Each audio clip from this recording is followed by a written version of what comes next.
പ്രശസ്തയായ ഒരു സ്ത്രീ സംരംഭക നേരിട്ട ദുരനുഭവങ്ങളും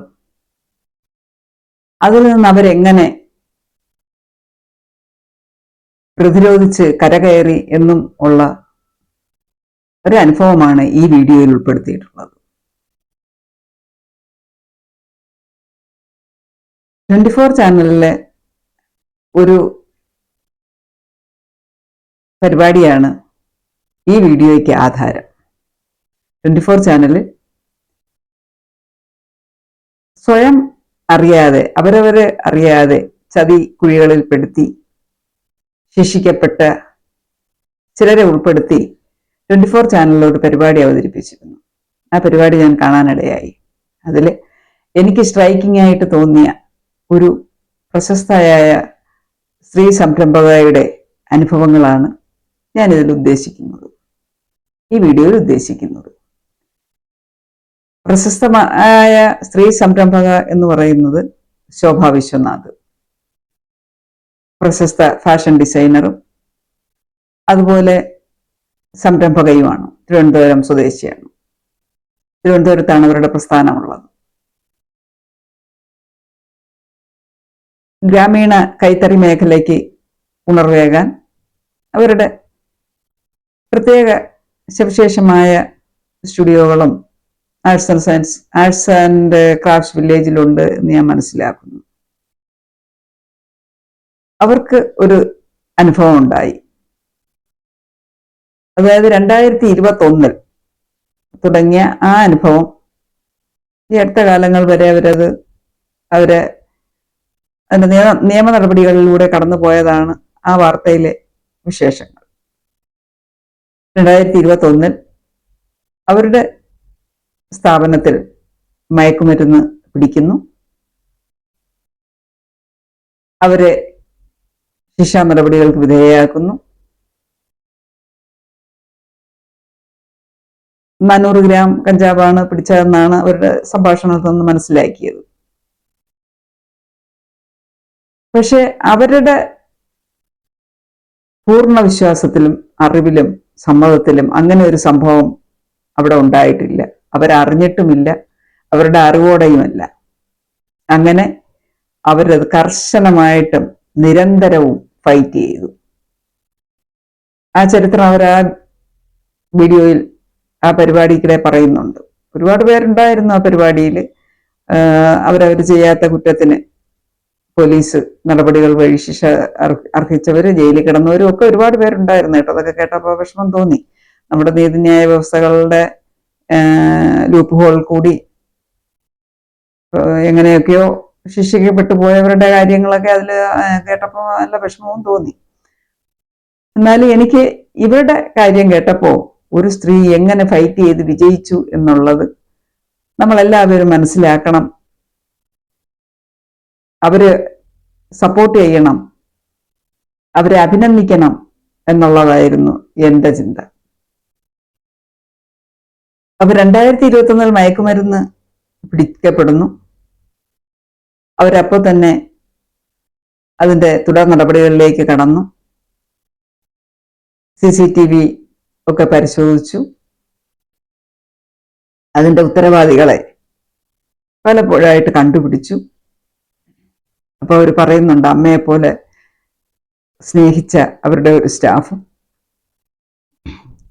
എന്തൊക്കെയോ കുറ്റകൃത്യങ്ങൾ ചെയ്തതിന് സ്ഥാപനത്തിൽ നിന്ന് മാൽപ്രാക്ടീസിന് സ്ഥാപനത്തിൽ നിന്ന് പിരിച്ചുവിട്ട ഒരു സ്റ്റാഫും ചേർന്ന് അവരെ ചതിക്കുന്ന കഥ. അപ്പൊ ഇതിനിടയ്ക്ക് ഇവർ ഡൈവോഴ്സ്ഡ് ആണ്. അത് ശോഭ വിശ്വനാഥ് ഡൈവോഴ്സ്ഡ് ആണ്.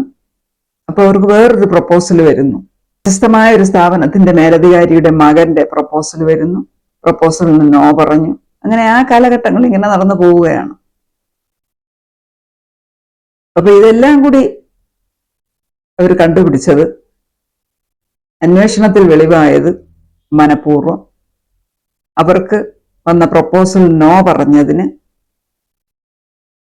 കരുതിക്കൂട്ടി അവരെ ട്രാപ്പിലാക്കാൻ, അവർക്കൊരു പണി കൊടുക്കാൻ, ആ പ്രസ്ഥാനം നശിപ്പിക്കാൻ വേണ്ടിയിട്ട് ആ പുതിയ പ്രപ്പോസലുകാരൻ കാട്ടിക്കൂട്ടിയ വിക്രിയകളായിരുന്നു അത്. അവരുടെ ഓഫീസിലെ ഒരു സ്റ്റാഫിനെ പിടിച്ച് അവരുടെ ഷോപ്പിലെ ഒരു സ്റ്റാഫിനെ പിടിച്ചു. അവിടെ നിന്ന് പിരിച്ചുവിട്ട ഒരു ഫോർമർ സ്റ്റാഫിനെ പിടിച്ച് ഉദ്യമം നിറവേറ്റി. പക്ഷേ ശോഭ വിട്ടുകൊടുത്തില്ല. ശോഭ അത് സധൈര്യം പോരാടി വേണ്ട വിധത്തിലെല്ലാം ആ കേസ് മുന്നോട്ട് കൊണ്ടുപോയി. തെളിവെടുപ്പ് നടന്നു. തെളിവെടുപ്പിനൊടുവിൽ എന്റെ സത്യാവസ്ഥ പുറത്തു വന്നു. CCTV ഓഫാക്കി ഈ സാധനങ്ങൾ ആ സമയത്ത് അവിടെ കൊണ്ടുവയ്ക്കുന്നതും കൊണ്ടുവച്ചവരെയും ഒക്കെ കണ്ടുപിടിച്ചു. ശിക്ഷയിൽ നിന്ന് ഇളവായി. അങ്ങനെ മിടുക്കിയായിട്ട് സത്യസന്ധയായിട്ട് തിരിച്ച് തൻ്റെ പ്രസ്ഥാനത്തിലേക്ക് മടങ്ങി വന്നു നന്നായിട്ട് കൈകാര്യം ചെയ്തു പോകുന്ന ശോഭയുടെ കഥയാണ് നമ്മൾ കണ്ടത്. അങ്ങനെ വേണം മിടുക്കിയായിട്ട് സമർത്ഥമായിട്ട് സാമർഥ്യത്തോടെ ചങ്കൂറ്റത്തോടെ തൻ്റെ പ്രസ്ഥാനം നോക്കിയെടുക്കാൻ ഓരോ സ്ത്രീക്കും കഴിയണം. ഇവിടെ ശോഭാ വിശ്വനാഥിന് എൻ്റെ ഹൃദയംഗമമായ അഭിനന്ദനങ്ങൾ അക്കാര്യത്തിൽ ഞാൻ അറിയിക്കുന്നു. ഇനി നമ്മുടെ നാട്ടിലൊരു സംരംഭം തുടങ്ങിയാൽ സംരംഭം വിജയിക്കുന്നു എന്ന് കണ്ടാൽ, അല്ലെങ്കിൽ അത് വിജയിക്കും എന്ന് കണ്ടാൽ, നമ്മളെ അത് മറിച്ചിടാൻ, തകിടം മറിക്കാൻ അസൂയാലുക്കളായ ധാരാളം പേർ നമ്മളോടൊപ്പം ഉണ്ട്. നമുക്ക് വേണ്ടപ്പെട്ടവരുമുണ്ട്, അല്ലാത്തവരുമുണ്ട്. എൻ്റെ അനുഭവം അതാണ്.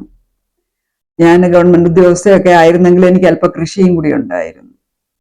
ഒരു ഫാം, പശു, ആട്, കോഴി കൃഷി, അങ്ങനെ ഒരു ചെറിയ തരത്തിലൊരു ഫാം കൂടി ഞാൻ സൈഡ് വൈസ് ആയിട്ട് എനിക്ക് എൻ്റെ ലക്ഷ ടൈമിൽ ഞാൻ മാനേജ് ചെയ്തിരുന്നു. അപ്പൊ എനിക്ക് നല്ല ശമ്പളമുണ്ട്. അതിന് പുറമെ ഇനി ഇങ്ങനെയും കൂടി വരുമാനം ഉണ്ടാക്കുന്നു. ശരിക്കും എനിക്കതൊരു പാഷനായിരുന്നു. വരുമാനത്തിനുപരി വരുമാനമൊന്നും ആയില്ല, ഇനിഷ്യൽ സ്റ്റേജ് ആയതേ ഉള്ളൂ. എന്നെ സംബന്ധിച്ച് എനിക്ക് എൻ്റെ ലക്ഷ ടൈമിൽ എനിക്കൊരു എൻഗേജ്മെന്റ് കൂടിയായിരുന്നു. പക്ഷെ അത് മുന്നോട്ട് കൊണ്ടുപോകാൻ പല വിധത്തിലും കണഞ്ഞ് പരിശ്രമിച്ചവരെയൊക്കെ എനിക്ക് നന്നായിട്ടറിയാം. എങ്ങനെ അത് അടപ്പിക്കാം? അത് വീട്ടിൽ നിന്ന് തുടങ്ങും, നാട്ടിൽ നിന്ന് തുടങ്ങും, രാഷ്ട്രീയത്തിൽ നിന്നുണ്ടാകും. പറ്റാവുന്നിടത്തോളം എല്ലാ പേരും കൂടി പണിത് അവസാനം അത് മാനസിക സമ്മർദ്ദം വയ്യാതെ നിർത്തിവെക്കേണ്ടി വന്നു. ഏതായാലും ശോഭാ വിശ്വനാഥന് അത് വേണ്ടി വന്നില്ല. ഒരുപാട് മാനസിക സമ്മർദ്ദമൊക്കെ അനുഭവിച്ചെങ്കിലും അതിൻ്റെ ഫൈറ്റ് ചെയ്ത് മടങ്ങി വരാൻ കഴിഞ്ഞു. അതാണ് ഇവിടുത്തെ വിജയം. ഇത് എല്ലാ പേർക്കും ശ്രദ്ധയായിരിക്കണം. നമ്മളൊരു സംരംഭം തുടങ്ങിയാൽ അതില് നമുക്കൊപ്പം, ആ സംരംഭത്തോടൊപ്പം അസൂയാലുക്കളും മൂർച്ഛിച്ചു കൂടി വരും. എങ്ങനെ തറ പറ്റിക്കാം, എങ്ങനെ സപ്പോർട്ട് ചെയ്യാം, എങ്ങനെ വിജയിപ്പിക്കാം എന്നല്ല ചിന്തിക്കുന്നത്. എങ്ങനെ തറ പറ്റിക്കാം, എങ്ങനെ കുത്തുപാള എടുപ്പിക്കാം എന്നുള്ള ചിന്താഗതിയിലാണ് പാരപണിഞ്ഞു തുടങ്ങുന്നത്.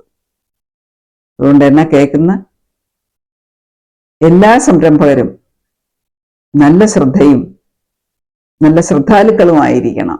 നമ്മുടെ പ്രസ്ഥാനം മുൻപോട്ട് കൊണ്ടുപോകുന്നതിനോടൊപ്പം അതിനകത്ത് വിഷം ഇഞ്ചക്ട് ചെയ്യുന്ന കീട പ്രവണതയുള്ളവരെ കണ്ടുപിടിച്ച് അകറ്റി നിർത്താനും ദൂരെ നിർത്താനും അതിൽ നിന്ന് രക്ഷപ്പെടാനും നമ്മുടെ പ്രസ്ഥാനത്തെ നെഞ്ചോട് ചേർത്ത് മാക്സിമം വളർത്തിയെടുക്കാനും നമ്മളെ കൊണ്ട് കഴിയണം. ഓരോരുത്തരും, അതാണാകട്ടെ പെണ്ണാകട്ടെ, അവരവരുടെ സംരംഭം അതിനെ നെഞ്ചോട് പിടിച്ച് ആത്മാർത്ഥമായിട്ട് പരിശ്രമിച്ച് സത്യസന്ധമായിട്ടും വിശാല മനസ്കതയോടും കൂടി നമ്മൾ പരിശ്രമിച്ചാൽ തീർച്ചയായിട്ടും നമുക്കത് വിജയിപ്പിച്ചെടുക്കാൻ കഴിയും. ശോഭാ വിശ്വനാഥ് ഒരു മാതൃകയാണ് ഇവിടെ. ഇതാണ് ഇന്നത്തെ വീഡിയോയിലൂടെ എനിക്ക് പറയാനുള്ളത്. നിങ്ങളുടെ അനുഭവം എങ്ങനെയാണ്? നിങ്ങൾക്ക് ആർക്കെങ്കിലും ഇതുപോലെ അനുഭവങ്ങൾ ഉണ്ടായിട്ടുണ്ടോ? അതായത് നമ്മളൊരു സംരംഭം തുടങ്ങിയാൽ നമ്മളെ തറ പറ്റിക്കാൻ നമുക്ക് മുമ്പേ ഉത്സാഹത്തോടെ നിൽക്കുന്ന കുറെ പേർ നമുക്കിടയിൽ തന്നെയുണ്ട്. ഈ അനുഭവം നിങ്ങൾക്കുണ്ടായിട്ടുണ്ടോ? ഉണ്ടായിട്ടുണ്ടെങ്കിൽ കമന്റ് ചെയ്യുക. മറ്റൊരു വീഡിയോയുമായി വീണ്ടും കാണാം.